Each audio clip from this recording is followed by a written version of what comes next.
Hello and welcome back to my another tutorial. In this tutorial I'm going to share with you how to change date and time in your Redmi Note 9. So let's take a look how to do that.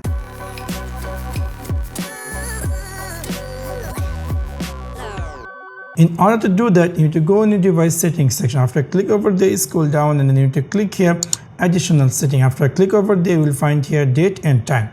After click over there, you can see it's saying use network provide time.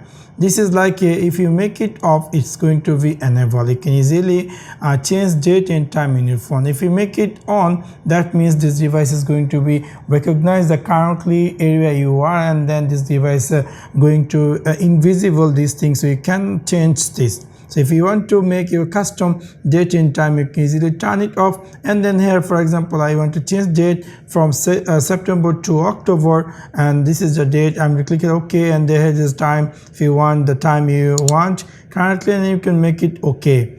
And this is how you can easily change date and time in your Redmi Note 9. So that's for now. Thanks for watching my video. See you next one. Peace.